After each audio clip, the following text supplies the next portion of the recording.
And today I would like to show you my idea of a better future and how we can reach it. And because I'm a scientist, I would like to do it a bit evidence-based. But because I also like polemics, it will be a bit polemic here and there. And yeah, so smart villages or smart cities, for me, like there's only one option of these two. And I think in the end, we will maybe share it or not. So let's see. So I started on this journey by observing like this fact here. So we're discussing a lot about animals, and when I'm asking people what do chickens actually prefer, most people would agree, hey, of course, here on the bottom left, chickens are free to roam around. They can eat where they want. They can meet other chickens. They can sleep, so they're not forced to anything. And yeah, but actually, I'm coming from Zurich, so it's said to be one of the most livable cities in the world. So always behind Austria or in front of Austria. So it's kind of a place people want to be. But for me, when I bike through the city, it often seems very similar to this chicken factory. So it doesn't depend. So like even the older structures or these new buildings, they look pretty much the same. And I'm wondering, where are humans actually more happy? So and of course, in the first glance, it doesn't seem like, but for chickens, we know it. For humans, we don't know it. I feel also most humans would like to live here on the left. But also science is telling us actually that humans in nature, they have less depression, they're more happy, they have a higher life satisfaction, they live in sustainable life, the cognitive performance is increased, so there are a lot of beneficial things happening in nature. And putting this forward, so like this comparison between cities and villages, there are actually many more of these categories where villages outcompete cities. So in the case of health, you have less asthmatic diseases, less allergies, also respiratory diseases. I think it's kind of a thing right now. So like actually in villages, you're far better off. You're also not so lonely. So you have stronger community with other people. And autonomy. Usually people own bigger properties. They can grow their own food. They have their own tools. They can construct things. It's also something James Scott observed. So in his book, he analyzed the cities in Upper Southeast Asia and like how cities emerged there. It was always this thing that actually centralized entities try to get as many people around them to better control them, because you can have the police close to you and the military, and they're also easier to tax. So it's also a thing, if you don't like taxes, maybe villages are preferable. And because of the great autonomy, also the consumption is much lower in villages. So cities, they rely a lot on the system, to get their food, to get things done. And of course, it's a bit of an unfair comparison. I could have chosen also attributes where cities probably outcompete villages. So all in all, I think one can say that cities are more efficient than villages. So if you find or you define a goal function, cities are very good at optimizing it. So we want cultural life, so we have a lot of cultural life. We want a high income, a lot of high income. But they're optimizing for this one thing usually, and not accounting for these externalities, which are basically not optimized for. On the other hand, you have villages. They are more plentiful. So maybe you have a plumber in the one village, a plumber in the other village. So if an earthquake happens, you still have a plumber in the other village, which could be exchanged. So they are more resilient, these villages, but in general, not very efficient. This is what one can say. But in the end, it depends on us how we want to live. We want to live in a resilient place or in an efficient place. And I think that currently we have this trend that people are moving to the cities. So there are like these statistics telling us that by 2050, I think 70% of the world population will live in cities. And as far as I know a lot of people who like resilience, so I would guess it's a pretty high number. So what is the reason? Why is this life concentrating right now in cities? And we basically identified these two mechanisms, which are answers to these two questions, which basically manifest this structure. So one is like, who can know what is the goal? So what do we want to optimize? What do we want to strive for in the society? And the second is, when we identify this goal, how do we implement it? How do we reach it? And in my opinion, there are two old beliefs which basically manifest the structure of a city. And I want to briefly explore them with you. So who can know? Actually, we heard it today. Back in the days, it was the church. So the church had the holy book, and they had the direct connection to God, and they basically knew what is right and wrong, whom I can love, whom I can't love. Yeah. This got replaced, like some hundred years ago, by the state. So now the state has a holy book, which they call law book, and they have all these public servants working on it, the ministers, and writing into this book and basically knowing what is the good consumption and what is the bad consumption. Yeah, so alcohol is okay for a healthy society, and the other thing not. And recently, this gets more and more replaced by corporations. So now they have the programmers, they're writing the holy code, and they seem to have the knowledge about what I can say and what I can't say. Yeah, so what is free speech, what is hate speech? So basically I can't know it. And I basically edited it, like recently, this one icon. I have the feeling, I don't know how to fit it correctly into this graphic. Maybe it's like kind of a merger of the previous three things, but kind of now, yeah, you probably have to have a PhD degree and be a professor, own a lot of money, and then you're basically eligible to define what is the right thing to do. And what is common to all of these developments is that you always have a centralized entity knowing what is correct, and it's not you, it's someone else lying outside telling you what is right. And out of this, a lot of suffering can follow. So on the individual level, people could not be together with the person they loved, but also on the societal level. So like in the US currently, the war on drugs led to one of the biggest prison populations on earth. So there are also societal problems connected with these normative decisions. But let's assume we go a step back. We know what we want to reach. So we know, hey, we want to go there. How is our society currently implementing these things? And what we do, we have these hierarchical organizations. We do it by hierarchy, and basically everything is organized like this. Our states, our cities, our companies, but also our NGOs, like name it Greenpeace, WWF, all of them, they function like this. But the problem with these hierarchical structures is that the quality of management decisions are actually pretty poor because they don't obtain the real feedback from the ground because of the power structure and like fear and other reasons, biases, self-selection biases.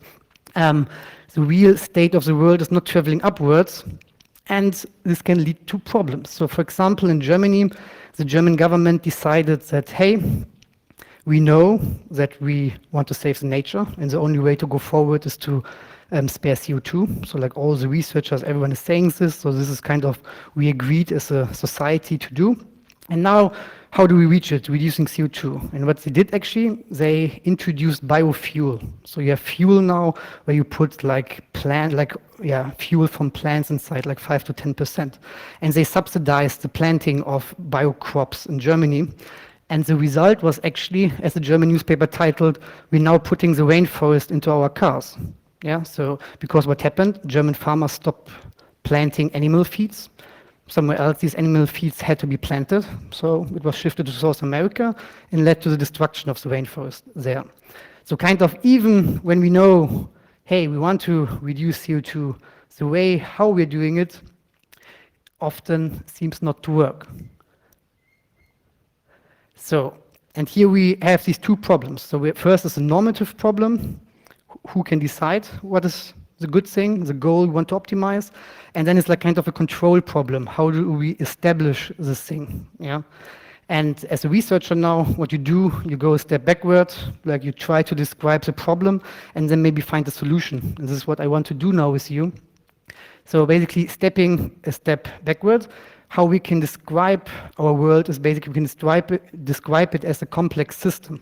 So these complex systems can be understood as a network of networks. Yeah, so, and basically they are characterized by the fact that not the individual actors, the nodes in this image are important, but more the connections, the links between the nodes. These are the important thing. So, or in other words, a complex system is more than the sum of its parts. Yeah, and this has consequences. So, and one of them is that it often behaves very unintuitively. So like cause and effect doesn't hold like in like how I would experience it here. If I drop this, I hear sound. Basically what happens is that small changes can have so cascading effects, like huge effects, and sometimes huge inputs change nothing. This is also sometimes known as a butterfly effect. So a swap of a butterfly here can lead to a tornado on the other side of the world. So, and what does this actually mean for us? It means that no one can really know how things will be in the future. Yeah, so how to reach, like, or what should be a state, because like the importance does not lie in the nodes. So you can't have a supercomputer, you can't have a single human being or a group of people, and even if we would know it through these cascading failures, we would not know how to reach this state without destroying the rainforest or something like this. And this I really want to emphasize, like a complex system cannot be steered like a car or controlled like a coffee machine. Yeah. And the thing is, like, every day we're adding links to this network. So the complexity is basically growing. It's like a combinatorial growth, not just exponential. So I think exponential nowadays many people know. So it's even quicker than this. And yeah, this basically leads us to these problems which we're seeing, and these old beliefs how society can be structured are kind of coming to an end. And the question is, can we replace it? Or is there an answer, is there a solution? Can we do something else? And here I have a good message. Yes, there are. So who can actually decide what we should reach? What is the goal? Where we want to go? And the question is, all of us together somehow. Yeah, so it's like there's this phenomenon which basically justifies this statement, which is called wisdom of the crowds. It was first observed on an auction, so basically a cow auction in England, where people were asked to guess the weight of these ox, yeah, of these cows there, and they would have gotten a prize if they guess the weight correctly. And none of them actually guessed the weight, but the mathematician came around and he averaged all the guesses, and it was actually almost exactly the weight of the cow. I think just some decimals were wrong. And this is actually a phenomenon which can be repeated. Yeah, so you can repeat this with your children, maybe in a birthday or like something like this. And there's also a nice BBC video, one can check it out. So this wisdom of the crowds is something which can be observed. And now is the question, can we actually use this for our society, for our human world, for our complex world, not just in these small incidents? And there's this experiment, like this good judgment project, where actually average citizens are asked about the future state of the world. Yeah, so when will North Korea launch the next rocket? How will the refugee streams develop? What will happen in Belarus? So like these kind of questions. But they actually found out that the crowd is performing more or less as well as a CIA analyst, or sometimes even better, even they don't have access to this classified information. So something to build on, I would say. So we're pretty good in knowing what will happen. Even if the knowledge does not lie in a single one of us, it can emerge out of our interactions. I would say this is also something what makes our, not maybe democracy, but our pluralistic society kind of strong. Yeah, so like this collective intelligence. So how does it work? Very simple. There's 3 principles one has to follow. One has to guarantee free access to information, so everyone should access information freely. We need privacy to reason about it, to interact with our neighbors, to think about it, to also make mistakes, and then to have freedom of speech and letting the information out again. So if this is enabled, basically this wisdom of the crowds can function. And if one tries now to spoil some of these steps, then the crowd can also be led to a wrong direction. That's something one needs to take care of. So wisdom of the crowds does not always work, but if we set up the mechanisms right, it can. So now we have these, basically now we know how we can, or we know who can decide, so it's us. So basically, how can we implement these things in our society? Yeah, and if we look to nature, we see many of such phenomenon, like basically self-organizing systems, bottom up. So this is a flock of birds, which is very interesting because it has very good properties for the birds inside of this flock. Yeah, you have a good protection against enemies. You very easily identify food resources around, but and maybe because of this, no one is forced to join this flock of birds. Yeah, so all these birds are voluntarily inside of this flock. And the most interesting thing is there's no controlling bird inside. Yeah, no bird controlling where it should go. It's a very simple interaction mechanism in place. Yeah, so if I'm too close to another bird, I fly away. If I'm too far away, I fly back again. Very simple feedback, and the system moves forward. And what is interesting, like this is very resilient. Yeah, so if a hunter comes around and tries to kill the controlling bird, it's not possible because it doesn't exist. So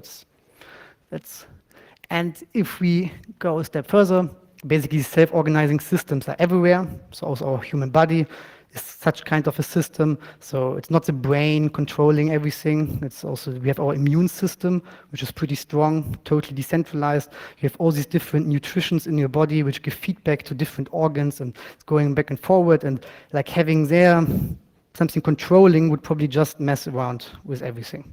So this is like nature. Can we also take this to our society? And there actually has been research in traffic jams in cities. Yeah, so how usually traffic is managed in the cities. You have a centralized authority, and they plan how the traffic lighting will be in the cities. So in the morning you have a green wave here, in the evening you have it there, after football matches you have a different plan, and it often ends up in traffic jams.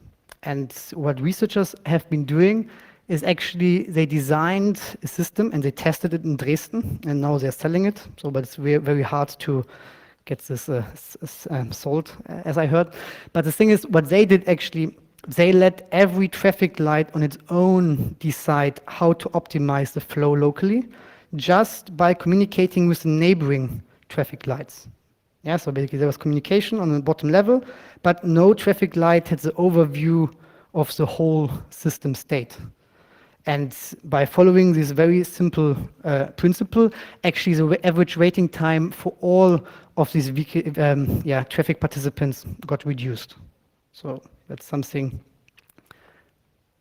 very nice. And how does it work? Again, it's actually simpler than before.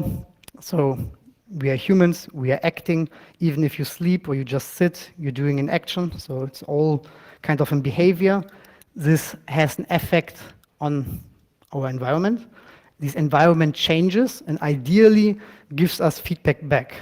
But if we don't get this feedback, for example, because like the rainforest is too far away, or we don't see the consequences of old people in isolation or something like this, we are not able to change our behavior. But this is actually important for self-organization, so that people can locally change and adjust the behavior. Okay, so actually, perfect. So now we are basically here, I would say, at a crossroad, but I think it's nothing very new. So we have always been there. So always, as we heard, like just in the previous talk, there were always new technologies coming, joining. So people always had to decide how to use technology to proceed forward. And I think the one way how technology actually can be used is to make these very efficient systems more resilient, which would lead into smart cities. And the other way would be make these very resilient structures more efficient. So it's something what we could do. And what do I mean with it? So actually what we're doing right now, which is my observation, is like we're using all this computational power, all this technology which we're having to kind of collect data, to gather and gather more of it, to better predict the future, to make this machine learning and statistical analysis just to know how the future could look like, and then to be in the position to force people to behave somehow to reach there or to come to a different state. Like we have to save 2 degrees, it cannot get warmer than this. And yeah, so these are like these general statements. And how do we do it? How do we implement them? By surveillance. Yeah, so we are observing people, how they behave. If they do something wrong, they get punished. And we have these Corona apps now also tracking people. Yeah, that's the one way to go forward. But actually, the other way forward could also be, hey, we're also already having some resilient structures. Yeah, so we're having these networks of people. We are here network, they're geographical networks. So like people are already organized. They're kind of resilient. Yeah, so they're not depending too much on the system. And how can we actually make these structures more efficient? And I think I don't need to talk too much about this slide. I think most of you are probably more knowledgeable than me in all these technologies which are out there. You could use 3D printing, you could resync money, have a real, truly democratized or decentralized money. We can do home office, yeah, so we can be in nature and outside for those who are able to do it. We can meet with people together. We can form these communal places of interactions like here, which I think is very important also for this wisdom of the crowd to emerge in the end. And I'm pretty sure there are also many non-digital solutions like permaculture or like these kind of things. So the question is really, where do we use technology and where not? But if we use it, I would say we should rather go forward to this solution. And yeah, so maybe coming briefly to an end, how I see it, it's so basically this knowledge of these complex systems and these self-organizing systems, yeah, and this wisdom of the crowd phenomenon inside of it, it's basically kind of like a ray of light, like something hopeful for me, but also an obligation. So I think it's very hopeful because we know that in the end it depends on us. Yeah. So even if I do just something very minor, giving here a speech, or not even maybe just being present here, already can have an effect. Yeah. So cascading, it's like really, it's not obvious, and it has an effect. Yeah. So that's one thing, and all of us are really important in forming this goal where we want to reach. Yeah, so every single one of us, if we are small or tall, old and young, sick or healthy, it doesn't really matter. It's like all kind of part of it. But I think out of this also comes this obligation. Yeah, so we have this responsibility to do these things, to go out, to do stuff, really manifesting the reality we want to see in this world. And hence I, yeah, see it a bit like probably Immanuel Kant. So we always have the possibility to emerge out of this self-imposed immaturity, and in the end to really decide if we want to be chicken in a factory or free human beings, like incorporating, like, or engaging with our neighbors. And I think in the end it's up to you, up to me, up to all of us. And yeah, with this I want to close. Thank you very much.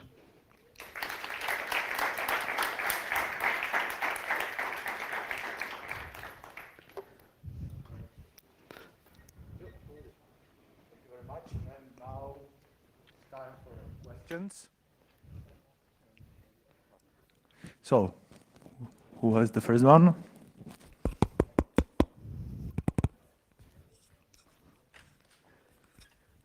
Hello. When you were talking about the wisdom of the crowds or the collective intelligence, I think it's a very it can be used to assess the truth and maybe even to predict the future.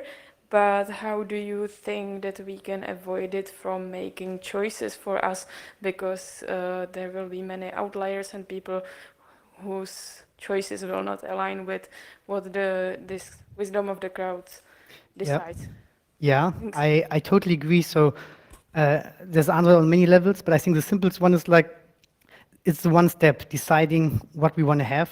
But I think the self-organization like is the next step. So no one should be forced to be part of this flock of birds. Yeah. So, and I think even those with extreme opinions or like outliers, they kind of part of this goal function, even if in the end they're not subscribing to it, yeah, they should have the freedom to step out of it, because in the end, how self-organization works. So of course, there is a danger in the end that you say, hey, we have this cool tool, we're all participating in it.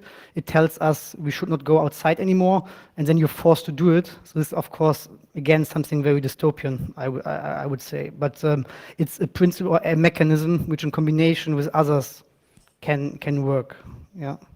But also what I mentioned is like, it can really be misused. So if you have no privacy or you have no, so for example, in this example with the cows now, like guessing, so like you need to have a free access to information.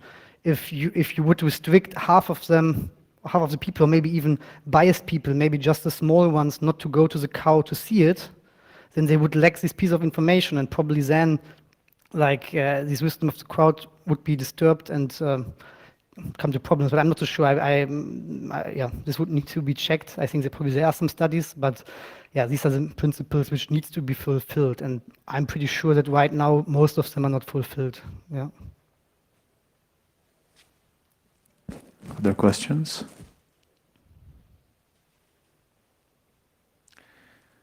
Maybe I'll ask for one. How do you perceive the trends in the world right now, like regarding what we were talking about, let's say, in general? So what is the practice, or maybe if you can give some examples, what's going on? Yeah, it's a good question.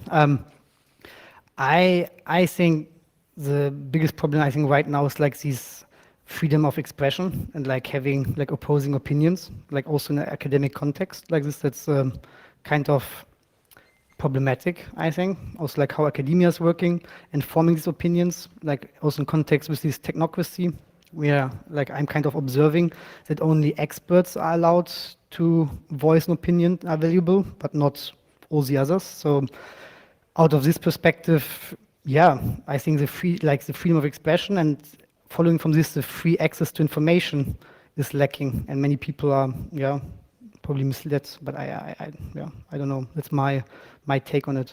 I see. So, do you have any idea how, for example, to fix it? Like, what would be the way out from? Yeah. So I think the way out is like really through this self-organization by doing small steps, as I see it. Like, you know, like everyone can start changing things locally, and this can have bigger effects. And that's like a very pragmatic way forward. I don't see it really changing quickly from top or from somewhere else. I think, yeah, we need to really do it, like even by such events like here, like meeting physically, talking, expressing ideas. Yeah. Okay. Maybe I was also wondering, like, maybe in Switzerland, for example, or also at the university environment, if there you can see any trends for self-organization, kind of modern trends, of course, that there is some level of self-organization and autonomy. Inside of academia, Yeah. I think it's like also a very strict hierarchical system in the end.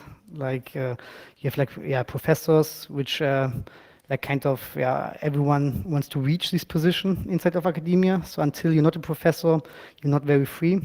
And until when you have reached it, you have other pressures like publishing, like these things. And one can go here into details like how publishing works, but in the end, you cannot step very far outside of what is believed currently. So like it's always very minor steps and kind of keeping people together, like around an idea. Yeah. So isn't it the way to, let's say, do some activities that can have impact outside of the academic structures? So yeah, we're trying traditional? sometimes. And I think it's concern. really because like I think what many people carry with themselves is this belief that it has to be like it is, or what the speaker before said. It's like kind of it's a paradigm. It's always like how it is. But we have very good reasons to think that actually self-organization is much, much, much more efficient and maybe also more aligned with our values than what we're doing right now with this centralized control system. And there's research about it, so there are papers, studies, like simulations, experiments. So yeah, it's like one way to see the world, and yeah, in the end, I think it's a normative decision how we want to use it. Because I think you can also make the case in saying, hey, we have these efficient structures, we just make them more resilient, and that's basically the mainstream, also in academia. So big data analysis, machine learning, all of these things, and I think most people are not aware that it's in the end a decision what we want to have. Yeah. Okay, thank you. So, yeah, another question here. Hi, good evening. Please bear with me because I feel this question is going to take forever to lay down because I have to go through several things, but I would really like to get your feedback on this. If we go back about 200 years to the first industrial revolution and then to the second and now on into the third industrial revolution, what we have is basically once the general purpose platform behind things, the energy matrix, the sources of energy, the communication, basically systems around, and the logistics, every time that they change significantly, we have an industrial revolution. There's sort of like a very big word left unsaid when you explained, when you moved from centralization to decentralization, which is capitalism. The inner logic of capitalism is entrepreneurialism. You have to compete to achieve better prices for the consumer. You have to compete. I mean, competition is something that you have to keep doing, basically. So for some authors, now we're entering into a stage where technology has gotten so better because there is so much investment in technology to get more competitive that we're approaching the near zero marginal cost society, basically.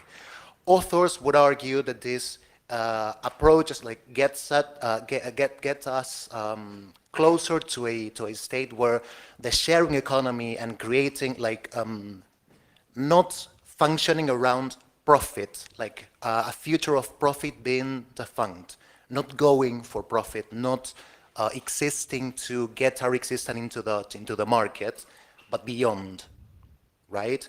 All of this is possible because of the kind of technologies you were mentioning, 3D printing, the bridging, the going from the bits economy to the atoms economy, decentralization education, 3D printing, all of that.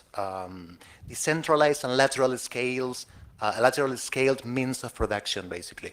So what I would like to know, basically, which is kind of like the uncomfortable question to ask is, how would you conceive a society not based on the market, but beyond the market, right? Based on the technologies currently available, right? Yeah, so it's a good, I think in the end it's a question, what is the market? I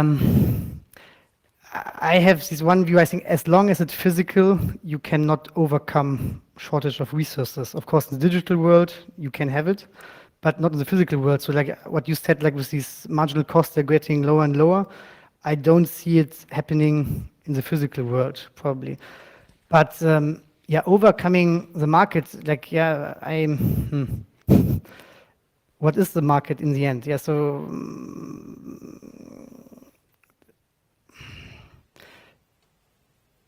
it's a difficult question. So I would say in the end, you're not overcoming the market in the sense that people will always interact or talk with each other and negotiate things or live together, but having this price tag maybe out of the equation, this would be something I would like to see. So like maybe more doing it unconditionally, like, yeah, so actually this is my research project about. So like, of course, one can conceptualize all different types of things in tokens and then give it a number again.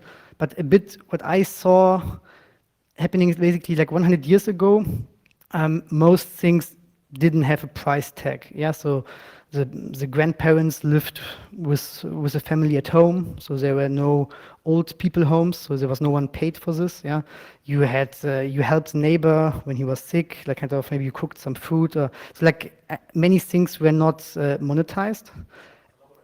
Yeah, collaborative. Yeah. So, and this monetization went further and further. So now we pay for a lot of services, which back in the days there was no price tag on top of them. And what happens now in this whole tokenization space, I see it a bit giving price tags to things which don't have a price tag right now. And by this, I think your dystopian idea, probably it's even right now more encouraged that everything becomes a market in this sense that it gives profits and in the end, like reducing to money again or like this, yeah. So I think, in the end, I think people need to do more things unconditionally, just doing it like, and yeah, but. Sorry, please microphone to hear it. I was just going to say that that example was when we lived in a much more nuclear society, but now people are more spread out, they travel more, so that just kind of stopped working. What's the question? No, I'm just making a statement, like that description was a long time ago when people didn't travel. You know, you lived in your village, you were born in your village and you died in your village. So you had the relationship with your next door neighbor, you go and cook and they would look after you like a symbiotic. But today's society, where you jump on my flight to London next week is €6. I mean, it's more, well, it's almost like 2 coffees or a flight to London. Yeah. So we're a much more mobile society, so we've lost this connection with our community. Yeah. So I agree. So maybe we have to build community again, or coming to a point that society is so nice that you can trust other people more. But then how to reach there from now up to the future, I don't know. I just know if, I open up a bit more. So maybe the other one tries to open up a bit more. So, but I think another part of the equation is I think people are a lot more selfish today. Yeah. So these maybe. So so I think one can have this view on the world, like everyone is selfish. I would say of myself, I'm not selfish.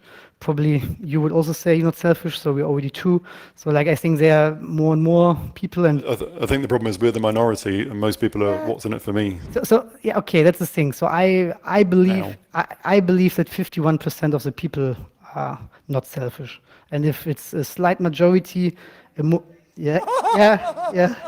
So we are 2 against 2. She's also very honest. So that we can, I don't know. I think that's in the end the thing. So I think if you believe other people are selfish, then you would need all this control system in place. Yeah. And if you think that majority is kind of like okay, like to live with, then you would not need all these controls around you. Yeah. And it's like kind of what you believe in the end, I guess. Okay. Thank One more question, please. Over here in the front. Yeah. So if we want to create a smart village, what should we do? What are the first technologies, practices, and values? If we want to do what? Create a smart village. Smart village. Yeah. That's a good question. We can start exploring. It depends. I just know the area I'm from like this. So, and I think getting at first things not like, I think villages are hated a lot out of good reasons, like conservatism, and some things never change, and it's really hard if you're different. But I think there are also mechanisms in place which are very nice, like, I know, communal, like once a year we have a party in the village where I'm from, something like this, so where all people meet, young and old, so the manager up to the lowest worker. So like having like these mechanisms which are there, like festivals, like not removing them. I think that's the first step. And having like this local participation, so many people still engage on local level in the matters which are there. So and then trying to step by step to increase them, like local autonomy. And it's like a bit, I see it. And for my case, probably a space where people can meet like-minded people, something like this here is probably always a good step. Yeah. But if you already have this, then I don't know, then you have to see for the next step. And maybe putting some ideas out or developing some tools or trying to talk with people. I don't know.